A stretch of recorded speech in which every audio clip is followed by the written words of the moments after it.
You did this! Get my machines out of there right now! I warned you not to cross that fence. Now the swamp owns them. The sound you are hearing in your mind's eye is not the orderly hum of progress. It is the raw, agonizing scream of $250,000 worth of industrial steel being slowly, inevitably swallowed alive by 3,000 years of glacial decay.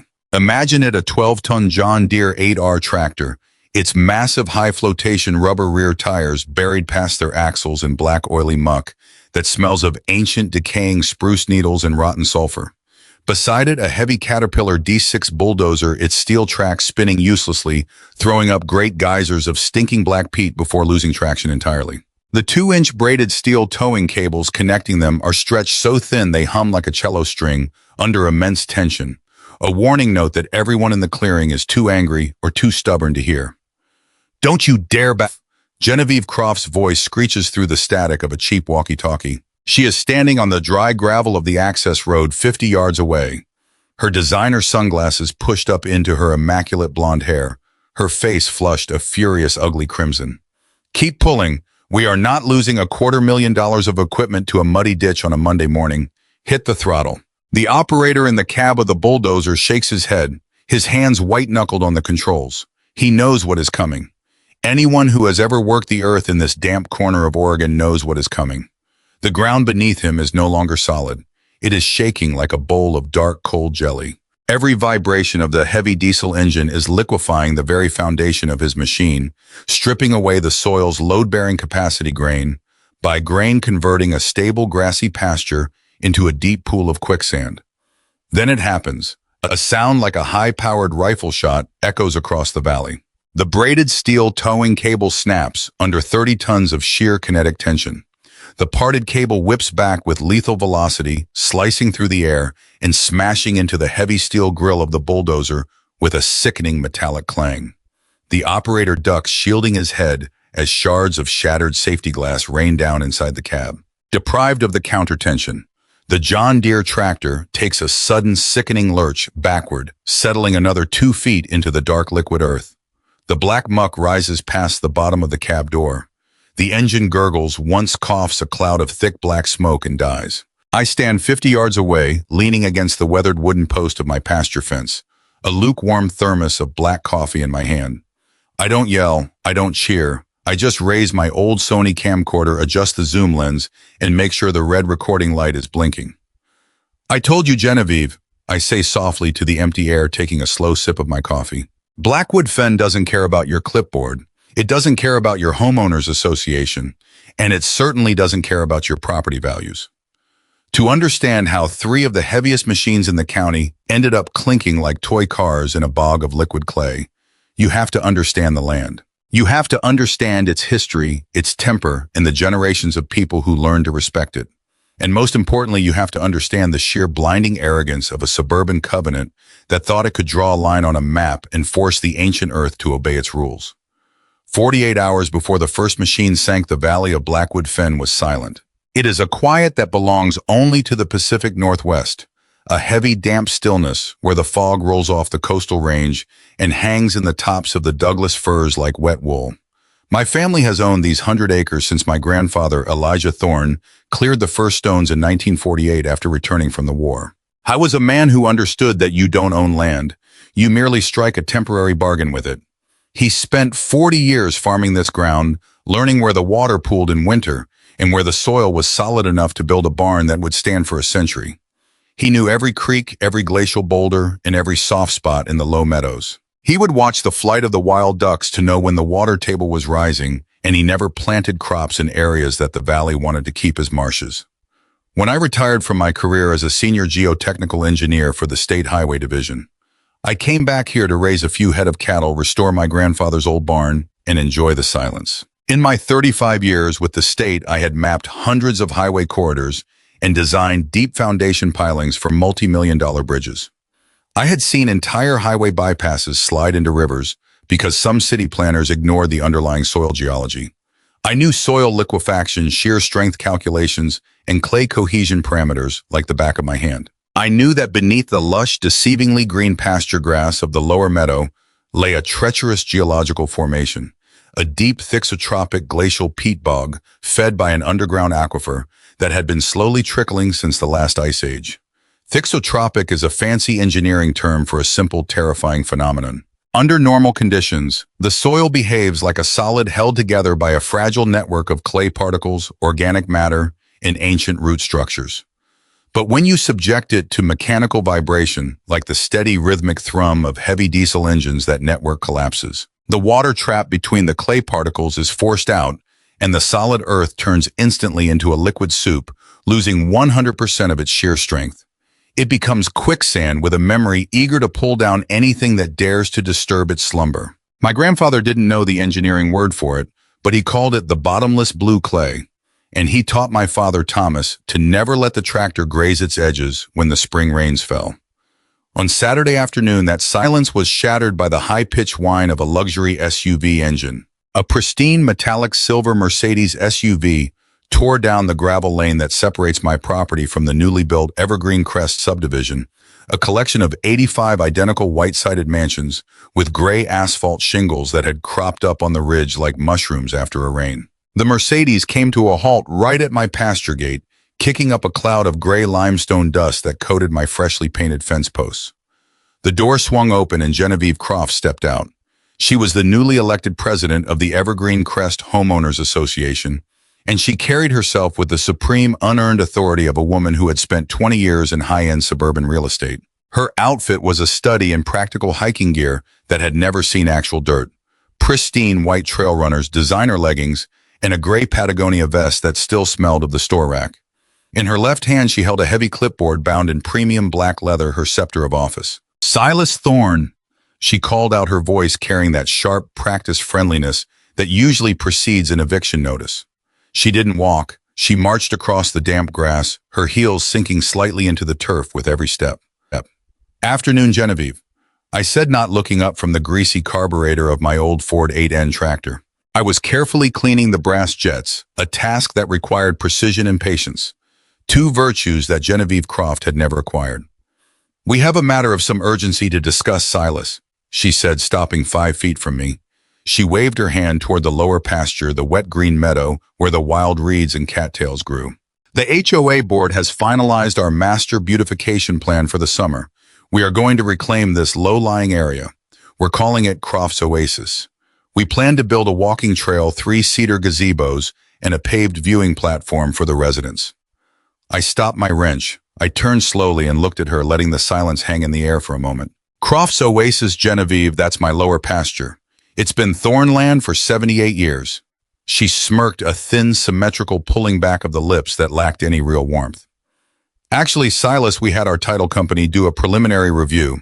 Your property is subject to a 1982 county drainage easement. The easement grants the county, and by extension, the surrounding development, unrestricted utility access to this entire basin to manage runoff. Our lawyers have confirmed that under the easement terms, we have the right to modify the grade, clear the brush, and install community infrastructure to prevent standing water." She tapped the clipboard with her manicured fingernail. "We've already hired Western Horizon Excavation. They'll be bringing in the heavy equipment on Monday morning to begin clearing the brush and leveling the ground." I took a deep breath. I reached for the rag in my back pocket and began wiping the black grease from my fingers, deliberate and slow. "Genevieve, listen to me very carefully," I said, keeping my voice low and steady. "That 1982 easement was a temporary drainage agreement between my father, Thomas Thorne, and the original timber company. It was specifically limited to agricultural water diversion, and it legally expired in 1991 when the timber company went bankrupt and the county redesigned the culverts under Highway 12. It does not grant you utility access. It certainly does not grant you the right to build cedar gazebos on my deeded land." She scoffed, adjusting her designer sunglasses. "Our legal counsel disagrees. The easement is still on the county books, Silas. We are going ahead with the project. You can file an objection with the county board if you like, but by the time they hear it, the park will be finished. We are moving forward." "That's not the only mistake you're making," I said, pointing my wrench toward the lower meadow. "Look at that grass. See how bright green it is? That's not ryegrass. Those are sedges and cattails. That ground is wet. Not just wet on the surface, it's a glacial bog. That thin crust of turf is a layer of peat and liquefiable silt that goes down 20 feet. It hasn't been dry since the last ice age. If you bring anything heavier than a lawnmower onto that grass, the earth will swallow it. The weight of heavy equipment will trigger a complete structural failure of the soil, and no amount of horsepower will save you. You are running on assumptions, and Blackwood Fen doesn't accept assumptions. We're bringing in professional contractors, Silas, she said, her voice dripping with condensation. They use modern heavy-duty machinery. They don't get scared of a little mud. I suggest you keep your cattle out of the way on Monday. She turned on her heel and marched back to her Mercedes. I watched the luxury SUV roar back up the hill, its tires spitting gravel. I didn't call a lawyer. I didn't run to the county courthouse to beg for an emergency injunction. I knew how the county bureaucracy worked. It would take weeks to get a hearing. Instead, I walked into my study, sat down at my desk, and pulled out three things: the original 1994 warranty deed for my property, a copy of the state's protected wetland registry, and my old engineering textbook on soil mechanics. If Genevieve Croft wanted to bring 25 tons of iron into Blackwood Fen, she was going to get a lesson in geology that no HOA budget could ever hope to survive. Monday morning arrived with a low gray sky and a steady penetrating drizzle that turned the clay roads into slick grease. It was the kind of cold, wet rain that gets under your collar and stays there all day. At exactly 7:30, the peace of the valley was shattered by the deep guttural roar of multiple heavy-duty diesel engines.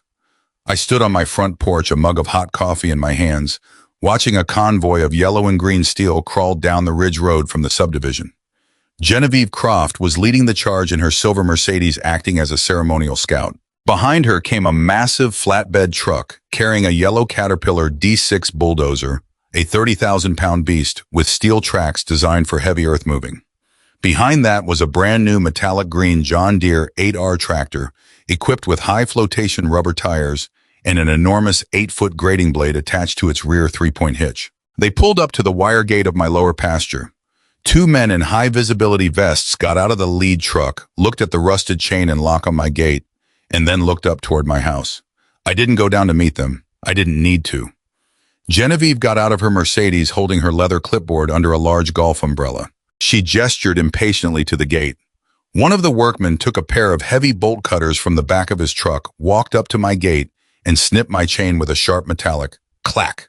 They swung the gate wide open, claiming my land by force of iron. The flatbed truck backed up to the grassy shoulder, and the operator began unloading the Caterpillar bulldozer. The heavy steel tracks clattered and groaned as the machine backed down the metal ramps, its massive diesel engine sending rhythmic, low-frequency vibrations through the soles of my boots, even up on the porch. Next came the John Deere 8R. Its operator was a young man in his mid-20s wearing a baseball cap and a confident smirk. He revved the engine, the twin turbochargers whistling as he drove the massive agricultural tractor off the road and onto the grass of my lower pasture. I walked inside, grabbed my Sony camcorder, and stepped back out onto the porch. I leaned against the railing, clicked the power switch to on, and began to record. The John Deere tractor was the first to enter the meadow. The operator, eager to get the job done and impress his wealthy client, dropped the heavy grading blade and began driving toward the center of the proposed park. For the first 50 yards, the ground held.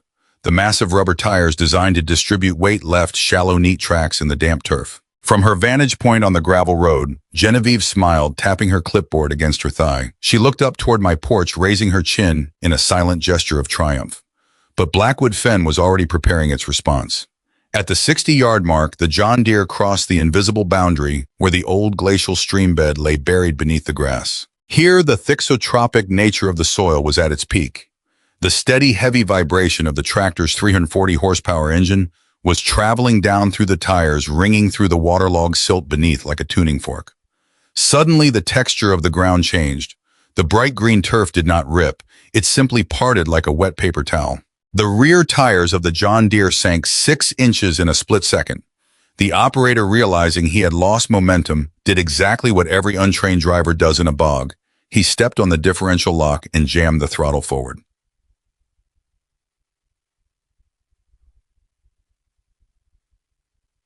The massive engine screamed, the black exhaust stack spewing a thick, dark column of carbon into the gray sky. The huge, deeply treaded rubber tires spun with terrifying speed. They didn't push the tractor forward. They became giant blenders.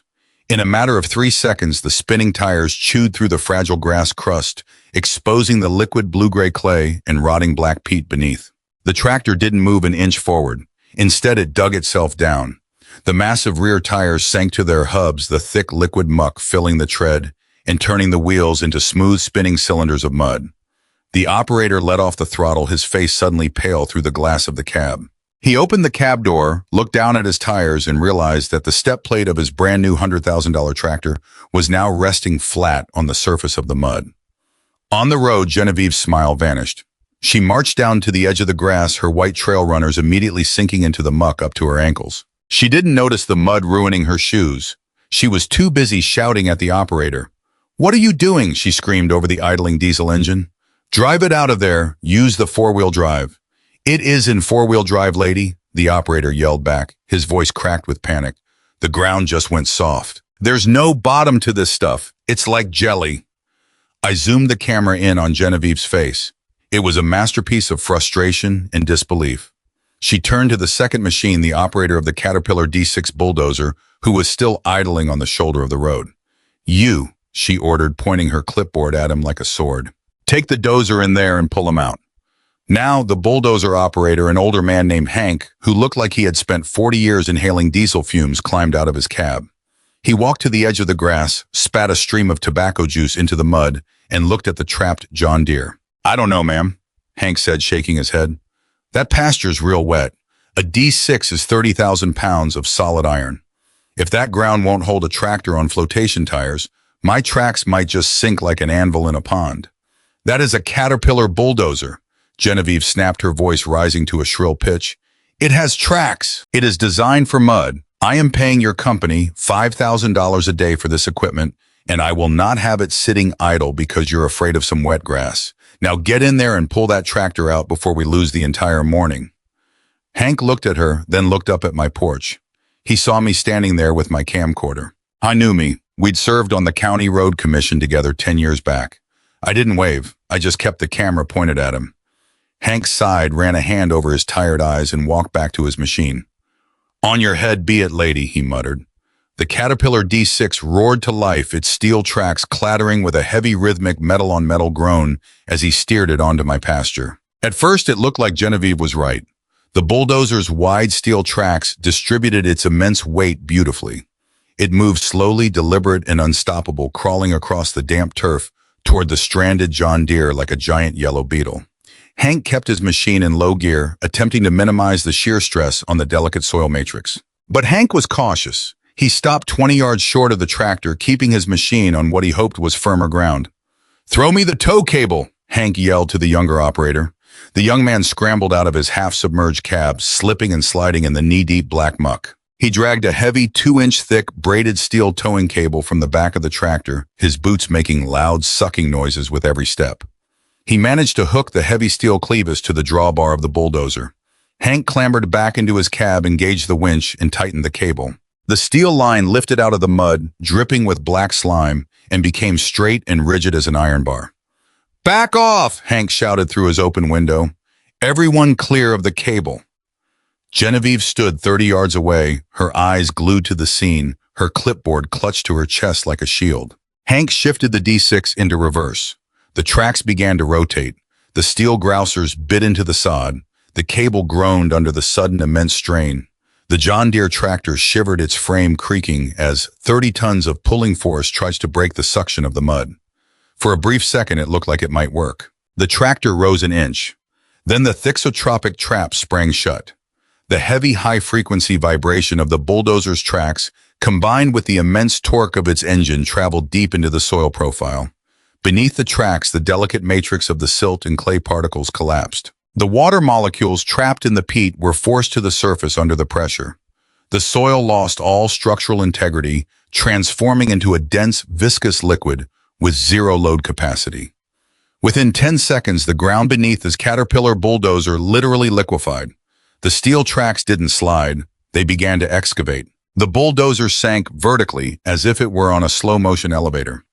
First, the tracks disappeared into the black soup, then the sprocket wheels. Within 30 seconds, the massive 30,000-pound machine was resting on its belly pan, its tracks spinning helplessly in a self-created pool of liquid mud. No, no, no, Genevieve screamed, running forward, her expensive vest splattered with black muck. Stop spinning, you're sinking it. Hank shut the engine down. The silence that followed was heavy, broken only by the steady dripping of the rain and the high-pitched hiss of hot diesel exhaust hitting cold water. I told you, Hank said, stepping out onto the mud-covered track of his bulldozer. His boots were already underwater. There's no bottom here, lady. We're on top of a liquid sponge. The more weight you bring in, the faster it will go down. But Genevieve Croft was not a woman who accepted defeat from nature. She pulled out her phone, her fingers trembling as she dialed. Western Horizon, she yelled into the phone. This is Genevieve Croft. We have an emergency at the Evergreen Crest site. Both of our machines are stuck. No, they aren't just stuck, they're sinking. I need your heavy recovery truck down here immediately. The one with the 100-ton rotator winch. Yes, now. I clicked the zoom on my camera, capturing the perfect reflection of the gray sky in the puddle of black water that was slowly forming around Genevieve's Mercedes. The show was only halfway through. 2 hours later, the rescue party arrived. The heavy recovery truck was a spectacular piece of machinery, a Kenworth tri-axle chassis carrying a massive rotator crane assembly on the back. This was the kind of truck used to pull overturned semi-trucks off mountain passes. It was a $500,000 rolling fortress of steel hydraulic pumps and heavy-duty outriggers.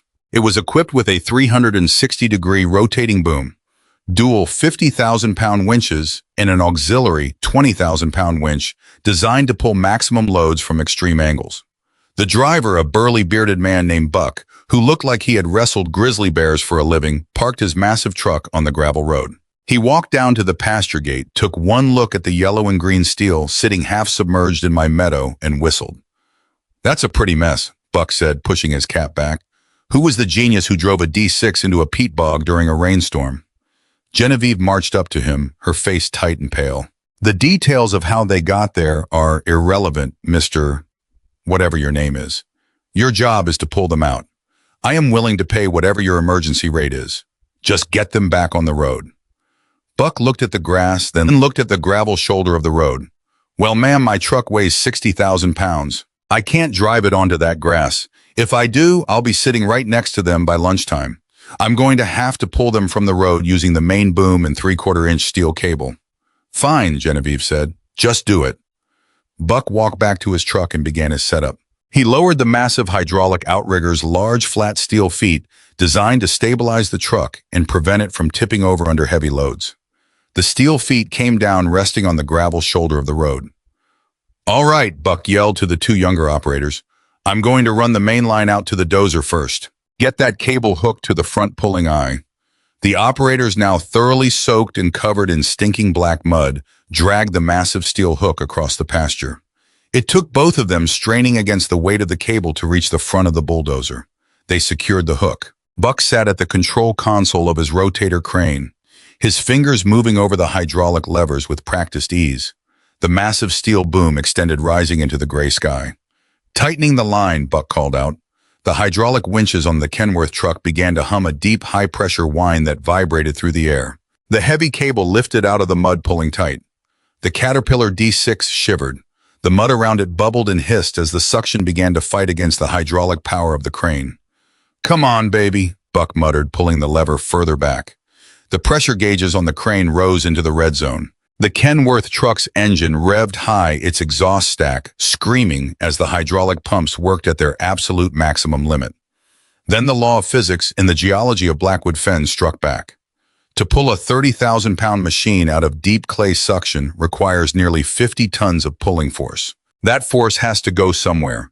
It is transferred directly through the crane boom, down through the truck frame, and into the hydraulic outriggers resting on the road shoulder. The gravel shoulder of the road was built of loose limestone gravel laid down over the same soft clay foundation as my pasture. Under the immense downward pressure of 40 tons of force, concentrated on a 2-square-foot steel pad, the road shoulder gave way. The gravel shoulder crumbled. The right side outrigger of the massive recovery truck sank 3 feet into the disintegrating roadbed in a fraction of a second. The sudden shift in weight was catastrophic. The 50-foot steel boom of the crane took a violent lurch to the right. The massive Kenworth truck's left side tires lifted 2 feet off the asphalt, the entire 60,000-pound vehicle tilting dangerously at a 45-degree angle, threatening to roll over and crash down into my pasture. Holy crap. Buck screamed, slamming the emergency release valve. The winch let go. The cable went slack, whipping wildly across the grass.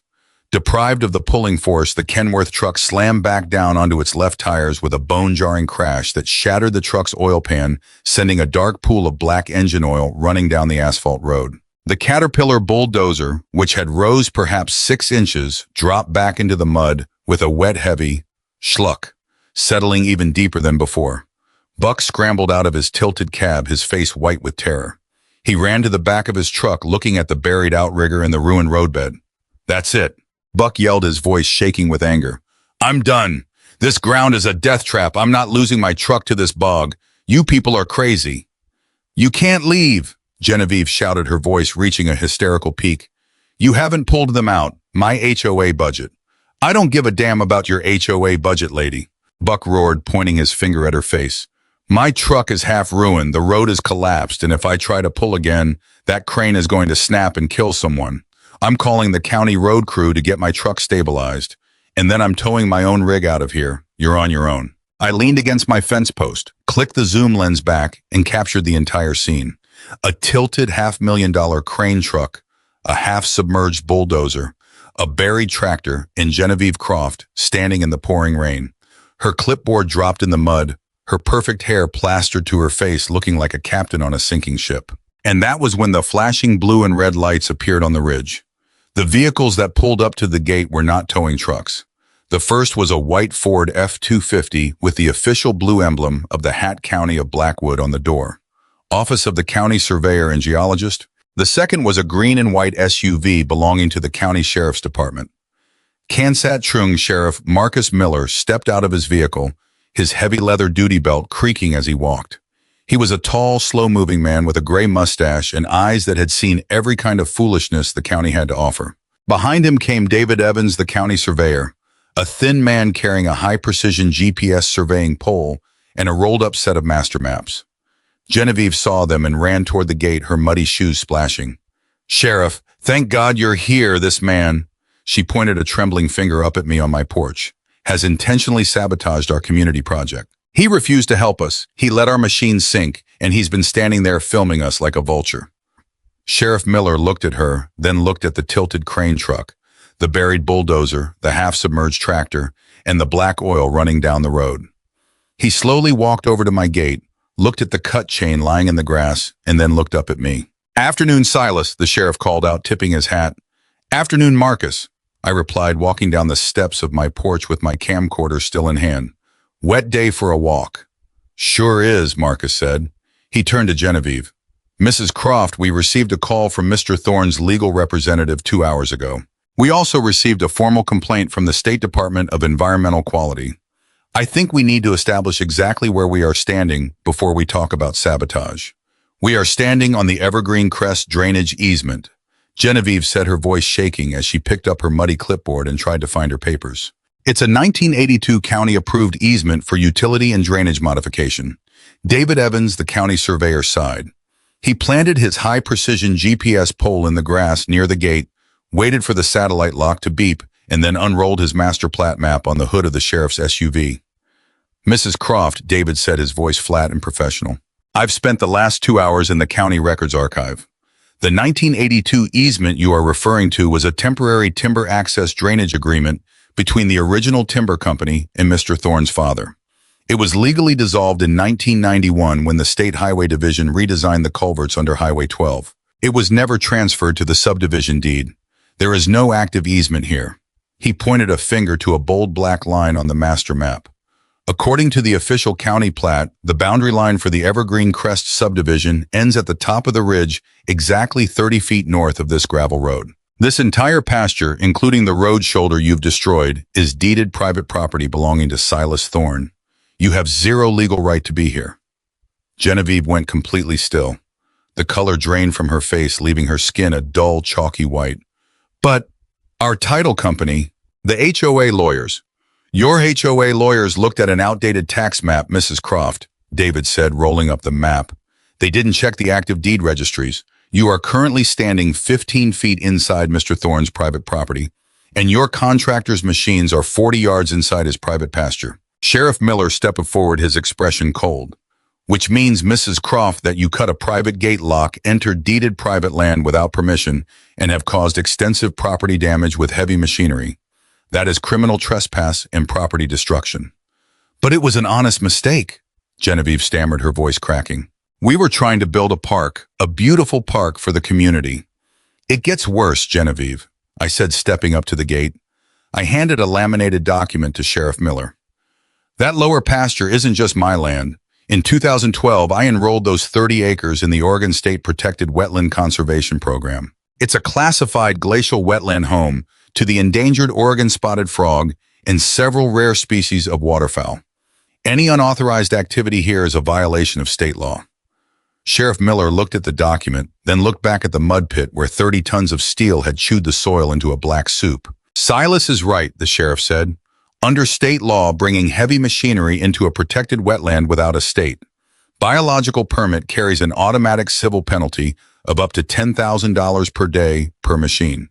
And you've got 3 of them sitting in there leaking oil and hydraulic fluid into the watershed. Leaking, Genevieve gasped, looking at the dark, iridescent sheen that was slowly spreading across the water in the tractor's wheel ruts. The bulldozer's hydraulic line split when the cable snapped, I said, pointing to the yellow machine.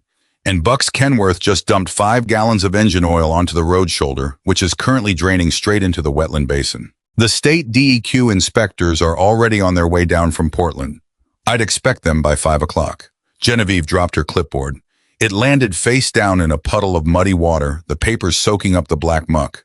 She looked at the sheriff, then at the surveyor, and finally at me. For the first time in her life, she had absolutely nothing to say. At 4:45 in the afternoon, the sky had turned a deep bruised purple, and the rain had settled into a steady freezing drizzle. That was when the official white SUV of the Oregon Department of Environmental Quality DEQ pulled up behind the sheriff's car. 2 inspectors stepped out.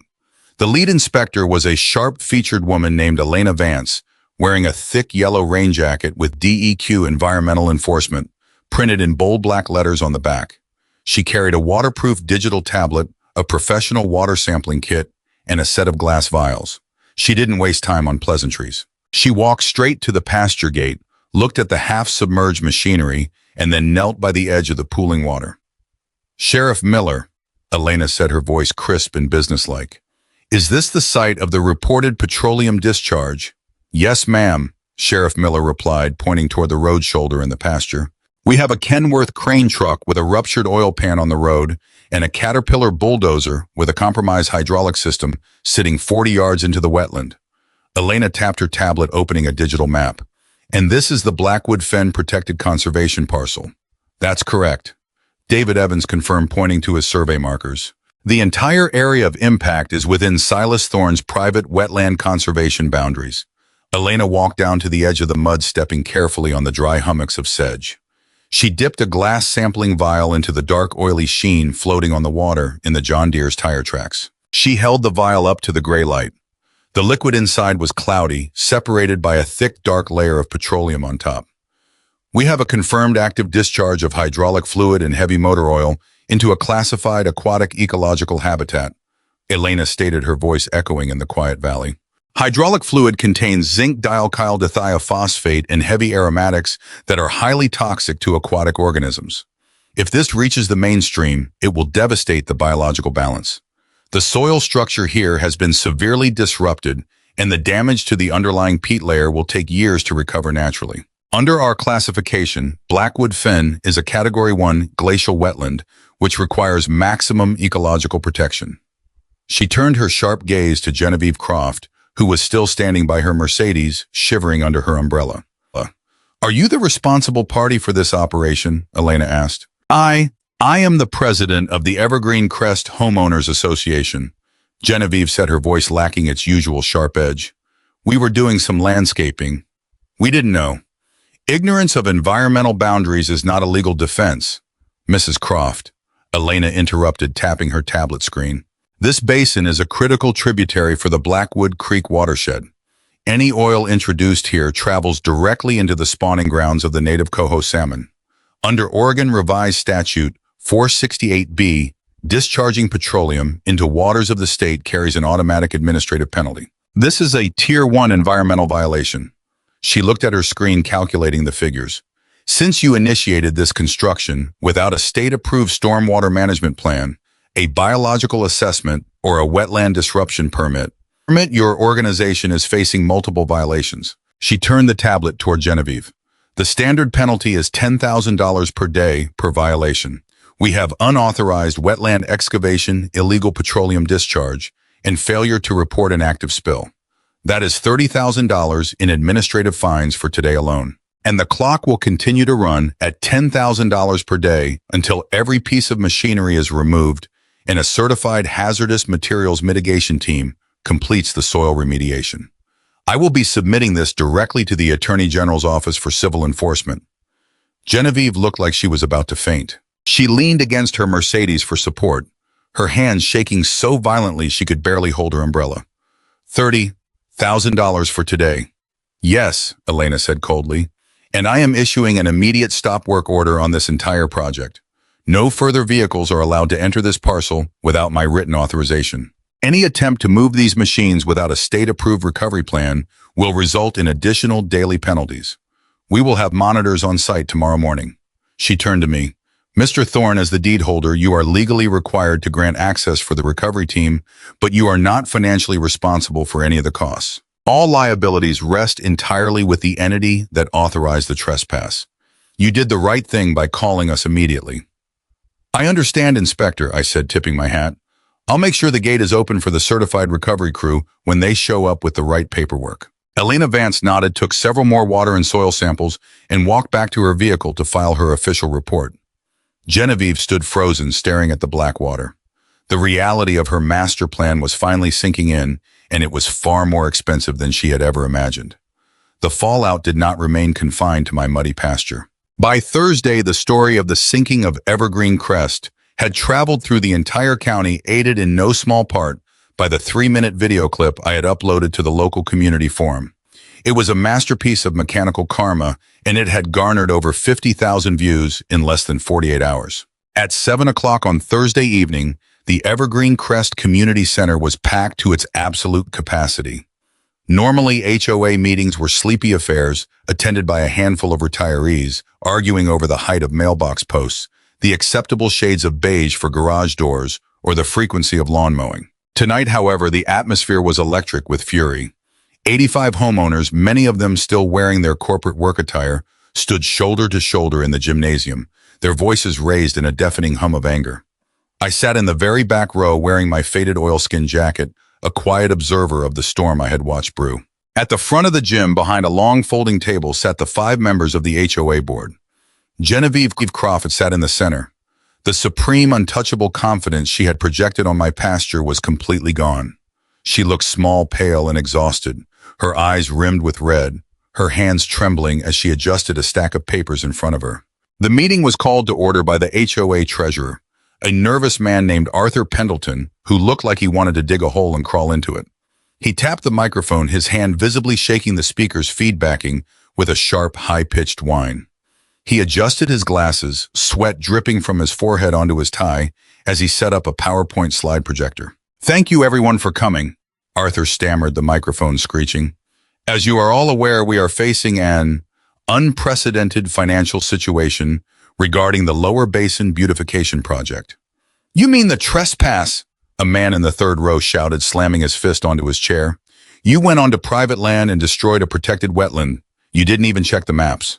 "Please let me present the official figures first," Arthur pleaded, clicking his remote to show a slide with a table of numbers.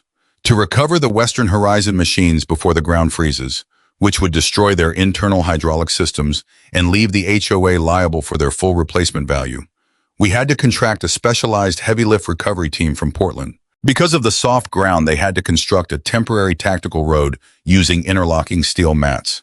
The cost of the recovery operation, including the specialized crane rental and labor, was $85,000. The crowd erupted into a chorus of boos and angry shouts. Arthur waved his hands, trying to quiet them, but the noise only grew louder. Furthermore, Arthur continued, his voice squeaking under the strain, The State Department of Environmental Quality has assessed a fine of $90,000 for the unauthorized disruption of the protected glacial wetland and the diesel oil spill into the local aquifer. And lastly, we have received a formal settlement demand from Mr. Silas Thorne's legal counsel. He stopped swallowing hard. He looked at Genevieve, but she refused to make eye contact, staring blankly at the table.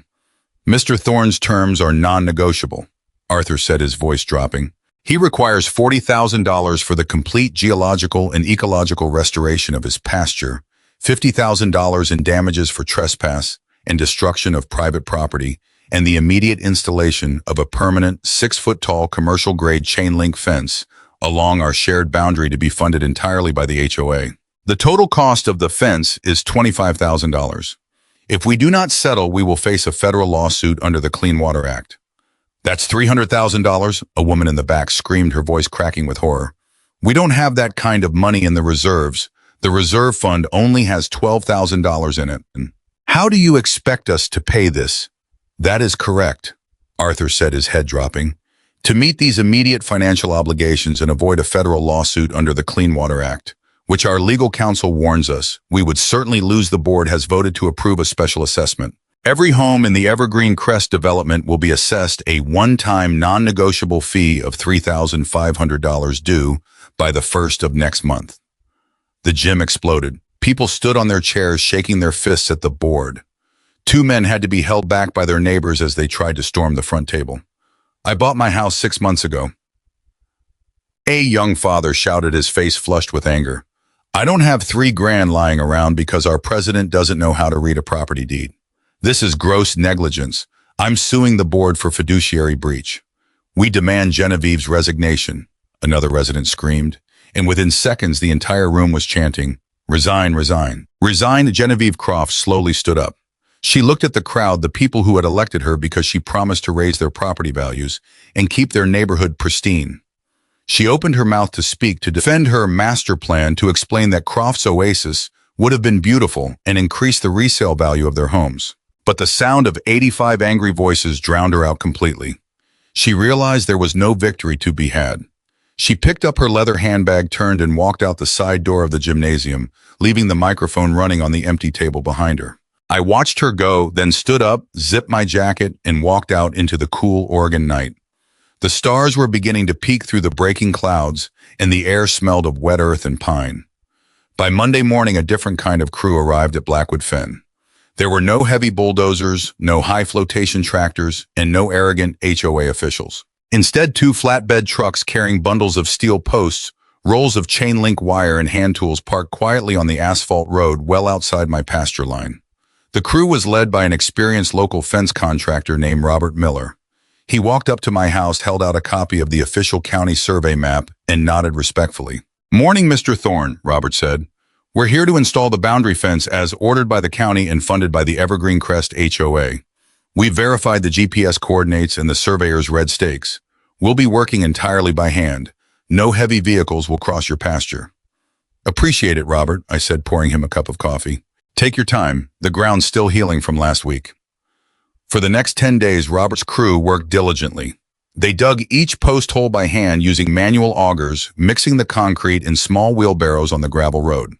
They installed a heavy-duty 6-foot galvanized steel fence exactly 1 inch north of my true property line. It was a sturdy industrial barrier, a physical reminder to the homeowners of Evergreen Crest that there are some lines you cannot cross. While they built the fence, I worked with a local wetland biologist, Dr. Sarah Jenkins, to monitor the ecological recovery of the pasture. We walked the marshy ground together, Dr. Jenkins carrying a water quality testing meter and a notebook. The clay is beginning to stabilize, Silas, Dr. Jenkins said, as we stood by the massive water-filled ruts.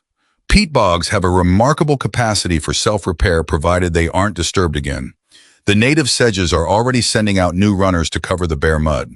We spent several afternoons replanting the damaged areas with a native seed mix of tufted hairgrass, slough sedge, and daggerleaf rush plants, whose deep fibrous root systems are designed to bind the thixotropic soil together and prevent future erosion. She bent down, pointing to a small, bright green frog sitting on a clump of moss. Look, an Oregon spotted frog. They're already returning to the pool. The petroleum sheen has been completely mitigated by the hazmat excavation. In another season or two, these mud holes will look like natural ponds. The natural hydrology is reasserting itself. The biological balance is restored.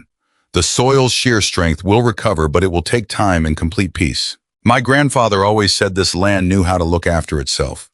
I murmured, watching the small frog jump into the clear water. It just needed us to get out of the way.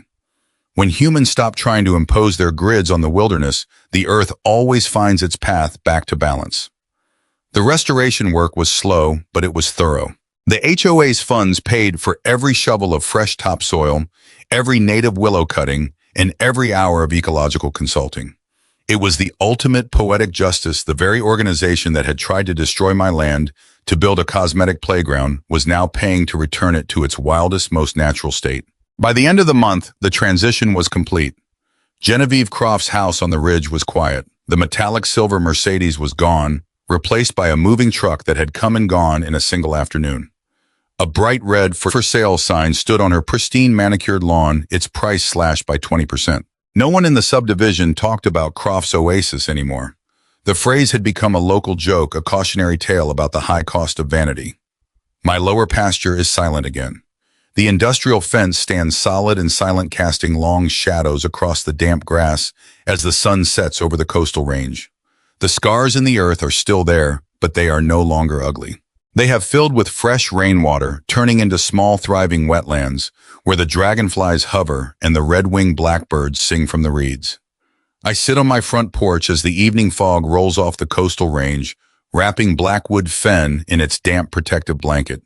I take a slow sip of my warm coffee, looking down at the boundary line that my family has defended for 3 generations. Many people think that power lies in the covenants they write on paper, the titles they print on embossed cards, or the heavy roaring iron they use to force the world to fit their plans. But they are wrong. The land has its own laws. It has its own memory. It is patient. It is silent. And if you listen closely, it will tell you exactly how it plans to bury your pride.